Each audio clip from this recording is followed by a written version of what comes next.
నమస్తే MP news మన న్యూస్కు స్వాగతం. ఈరోజు పేపర్ న్యూస్ చూద్దాం. కాకతీయ కళాతోరణం చార్మినార్ తొలగింపు, ఆ రెండు గుర్తులు సామాన్యులపై పెత్తనం చేసే ఆనవాళ్లుగా అభిప్రాయం. 1969 తొలి ఉద్యమ స్మృతిస్థానం. తెలంగాణ వచ్చిన తర్వాత గత ప్రభుత్వం తెలంగాణ రాజముద్రను తయారు చేసింది. టీఆర్ఎస్ ప్రభుత్వం లోగోను తయారు చేసినప్పుడు అనుభవస్తులను కానీ లేదంటే ఎంతో మంది ఉద్యమకారులు ప్రాణత్యాగం చేసిండు. వాళ్ళ ఆనవాళ్ళు లేకుండా చేసిండు. అసలు వాళ్ళ ఆనవాళ్ళే అందులో లేకుండా చేసి మొత్తం ఆయన ఇష్టం వచ్చినట్టు చేసి ఇదే తెలంగాణ ముద్ర అని చెప్పేసి ఎవరొద్దన్నా వినలే. ఇంక నేనే తిరుగుతానంటే చేసిండు కేసీఆర్. విషయం ఏంటంటే చార్మినార్ సరే అందరికి మంచిదే కావట్లే, కానీ చార్మినార్ అనేది రజాకార్ పాలనకు చిహ్నంగా ఉంది. రజాకారులు మన తెలంగాణలో ఎంత ఇబ్బంది పెట్టిల్లు అని చెప్పి చాలా మంది వెనకటోళ్ళు చెప్తారు. మనం ఇప్పటికి కూడా వింటాం. రజాకారుల వ్యవస్థ ఉంది. రజాకారులు ఈ స్వతంత్రం బ్రిటిష్ వాళ్ళకంటే బాగా డేంజర్గా జనాలను ఇబ్బంది పెట్టిళ్ళు. అసలు వాళ్ళు ఆనవాళ్ళే ఉండొద్దు అనుకుంటే ఆ రాజముద్ర ఏం చేసిండు, ఇతను చార్మినార్ పెట్టిండు. చార్మినార్ పెట్టేసరికి మళ్ళీ రాజకార ముద్ర పడిపోయింది. ఇట్లా పడిపోయి ఇట్లా వద్దన్న పని చేసుకుంటూ వచ్చి ఇదే ముద్ర అని చెప్పిన కథ అంతకుముందు చూసినాం. అయితే ఇప్పుడు కొత్త ముఖ్యమంత్రి సీఎం రేవంత్ రెడ్డి కొత్త ముఖ్యమంత్రి అయిన తర్వాత ఇన్ని రోజులు ఈ ఎన్నికల హడావిల్లో ఉన్న తర్వాత ఇప్పుడు రాజముద్ర పైన దృష్టి పెట్టి పాత రాజముద్ర మనకొద్దు, పాత రాజముద్ర ఏమైతుందట ఆ రెండు గుర్తులు కాకతీయులు చార్మినార్ గుర్తులు సామాన్యపై పెత్తాన్ చేసే మాదిరిగా ఉన్నాయి. అదే ఆనవాళ్ళు వెనకటి ఆనవాళ్ళే ఉన్నాయి కాబట్టి అవంతా పోయి కొత్తగా మనం చేసుకుందాం అని చెప్పేసి వెనకటి 1969లో ఎప్పుడైతే ఉద్యమం స్టార్ట్ అయిందో తెలంగాణ కావాలని వాళ్ళు చనిపోయిన స్మృతులకు గుర్తుగా ప్రతి ఊళ్ళలో ఇప్పుడు తెలంగాణ చిహ్నం ఉంటుంది. తెలంగాణ అమరవీరుల స్తూపం ఉంటుంది. ఆ స్తూపం వచ్చే విధంగా మన లోగో ఉండాలనే ఉద్దేశంతో ఆ లోగో చేసిందట. ఆ లోగో రెడీ అవుతుందట. అది జూన్ 2 నుంచి అమలులోకి వస్తుంది కాబట్టి ఆ లోగో తయారీలో ఉన్నారు కాబట్టి పాత ముద్రలో కాకతీయ తోరణం చార్మినార్ రెండింటి తొలగిస్తారట. కొత్త రాజముద్రలో మాత్రం తెలంగాణ స్మృతులు ఉండేటట్టుగా తెలంగాణ అమరుల స్తూపంతో పాటు మన తెలంగాణ మనం సాధించుకునే గుర్తుగా ముద్ర తయారు చేస్తున్న వార్త మనం చూడవచ్చు. బ్రాండెడ్ బీర్ల కొరత, ఉత్పత్తిలో 3వ షిఫ్ట్ అనుమతి ఇవ్వని ఎక్సైజ్ శాఖ. కొత్త బ్రాండ్లు ఇప్పుడు మార్కెట్లోకి తెలంగాణలో కొత్త బ్రాండ్లు వస్తున్నాయట. ఇంతకుముందు కొత్త కంపెనీ ఒకటే పేరు వచ్చే మొన్నటిదాకా సోమ్ అని. అది కాకుండా సోమ్కే కాదు టాయిట్, మౌంట్ ఎవరెస్ట్, ఎగ్జోటికాకు కూడా అనుమతట. పాత బీర్లు ఎక్కడ దొరుకుతున్నావట లేవంటాను.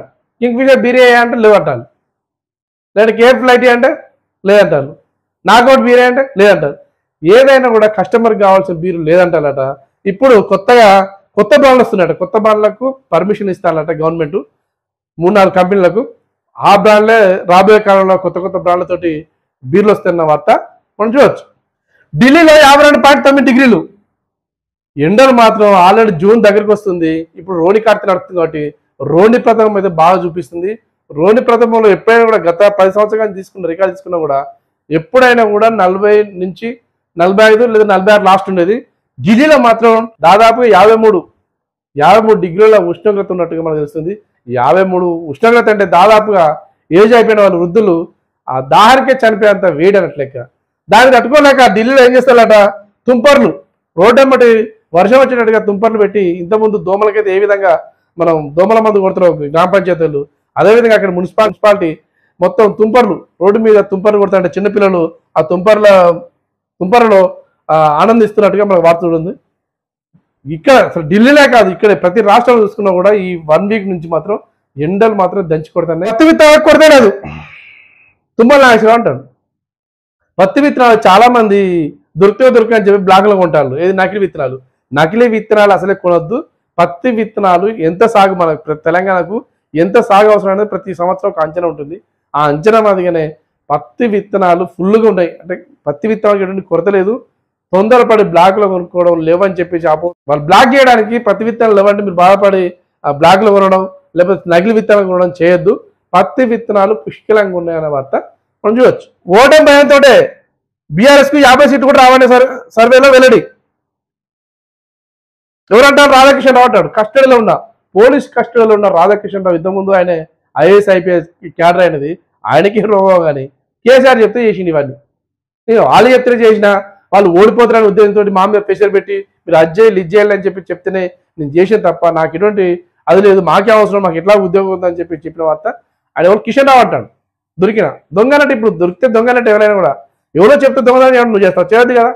ఒక గవర్నమెంట్ ఉద్యోగి నీ నికాషంగా కూడా ఈడ చేయకపోతే వేరే ట్రాన్స్ఫర్ అవుతావు అని చెప్పించాలని రూల్ ఉందా? లేదు కదా. ఎన్నికల్లో వాళ్ళు గెలవకుండా చేయాలంటే, అపోజిషన్ వాళ్ళు చేయాలంటే ఏం చేయాలనే ఉద్దేశంతో ఇలా ఈ విధంగా ఫోన్ ట్యాపింగ్ చేసి వాళ్ళ మూలాలను, వాళ్ళ ఆర్థిక మూలాలను, వాళ్ళకు అవసరం వచ్చే వాళ్ళని సాయం చేసిన వాళ్ళని దెబ్బ కొట్టడం, వాళ్ళ మూలాలను దెబ్బతీయడం, వాళ్ళ ఆర్థికంగా వచ్చే వనరులను దెబ్బతీయడం, ఈ రకంగా ఫోన్ ట్యాపింగ్ చేసిన వార్త ఇటు ఏషియన్లు వాళ్ళు చెప్తేనే చేసిన అని చెప్పేసి ఎవరు చెప్తున్నారు? కష్టాలు ఉన్న రాధాకిషన్ రావు చెప్తుండు. ఇంతకుముందు ఆయన పోలీసు దర్జాగా ఉండే ఒక అధికారే ఇప్పుడు ఆయన జైలు నుండి ఈ పరిస్థితికి వచ్చింది. 500 కోట్ల సర్కార్ భూమి స్వాహా.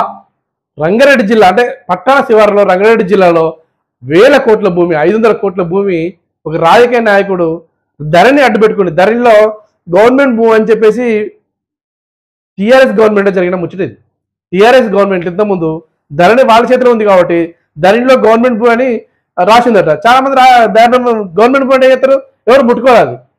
వీళ్ళేం చేసి దాన్ని ఆసరా తీసుకొని వీళ్ళ గవర్నమెంట్ ఉంది కాబట్టి, టీఆర్ఎస్ గవర్నమెంట్ ఉంది కాబట్టి వాళ్ళు అలా ప్రొబ్యూషన్ ల్యాండ్ అంటే గవర్నమెంట్ ల్యాండ్ అని ఉంటే దాని ప్రొబ్యూషన్ అని కొట్టే అప్పటి వరకు తీసేసుకొని వీళ్ళ పేరు ఎక్కించుకున్నట్టు. అలా వీళ్ళ పేరు ఎక్కించుకొని దర్జాగా ఎంత భూమి, 9 ఎకరాల 36 గుంటల భూమిని ఆంపట్ అంటే 500 కోట్ల విలువ చేసే భూమిని వీళ్ళ పేరు మీద ఎక్కించుకొని ఇప్పుడు గమ్మునున్నారట. అది ఇంతకుముందు ఎప్పుడు జరిగింది? టీఆర్ఎస్ గవర్నమెంట్ జరిగింది. ఇప్పుడు ఆయన పేరు చెప్తారు. ఆ టీఆర్ఎస్ బడా నేత అట, టీఆర్ఎస్ పార్టీలో ఉన్న బడా నేత అట. ఆ టీఆర్ఎస్ గవర్నమెంట్ చేసిన వార్త ఇది. అయితే అది ఇప్పుడు వెలుగులోకి వచ్చింది. ఇప్పుడు ఏమైంది?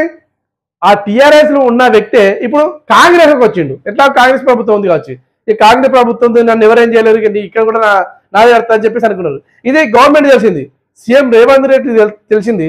తెలిస్తే ఏమైంది? ఇప్పుడు గవర్నమెంట్ వాళ్ళు అది గవర్నమెంట్ జాబితా ఉన్నప్పుడు అది గవర్నమెంట్ జాబితాలో ఉండాలి తప్ప ఎవరి పేరు మీద ఉండొద్దని చెప్పేసి దాని గురించి చర్యలు తీసుకోవాలని చెప్పేసి ఆల్రెడీ వచ్చినాయట. అది ఇప్పుడు ఆ 500 కోట్ల భూమి ప్రభుత్వం పొలం అయిపోయింది. గవర్నమెంట్ కాంగ్రెస్ గవర్నమెంట్ ఏం చేసింది?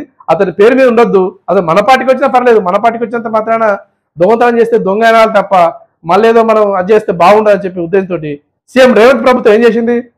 అతని ప్రభుత్వం ఆ బలానేత ఎవరో పేరు చెప్పలేదు, ఆ బలానేత పేరు ఇప్పుడు కాంగ్రెస్కి వచ్చినట. కాంగ్రెస్కి వచ్చినా ఏ పార్టీకి వచ్చినా కూడా అది గవర్నమెంట్ భూమి కాబట్టి ధరణి నుంచి అతని పేరు తొలగించి ఇప్పుడు గవర్నమెంట్ భూమి లెక్క చేసిందట. ఇది సీఎం రేవంత్ చేసిన పని. మైనర్ వాహనం నడిపితే 25,000 జరినామా. మైనర్ అంటే 18 సంవత్సరాల లోపు ఎవరు నడిపినా కూడా వాహనం నడిపితే 25,000 జరిమానా వేస్తారన్నట్టుగా ఉన్న వార్త ఉంది. సరే, వీళ్ళు కొన్ని ఆర్టీఓలు రూల్స్ కొన్ని విచిత్రంగా పెడుతున్నాయో అర్థం కాదు. మైనర్కు 25,000 బాగానే ఉంది, అది చట్టాన్ని మంచిగా గౌరవిస్తాను. మరి రోడ్లు బాగాలేనప్పుడు ఎవరి మీద జరిమానా ఇస్తావు?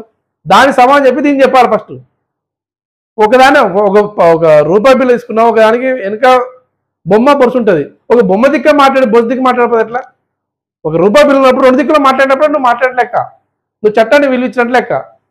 అంతేగాని చిన్నపిల్లలకు 25,000 జరినామా, రోడ్డు బాధ్యత మమ్మల్ని అడగద్దంటే ఈ దేనికి అర్థం, దేనికి సంకేతం?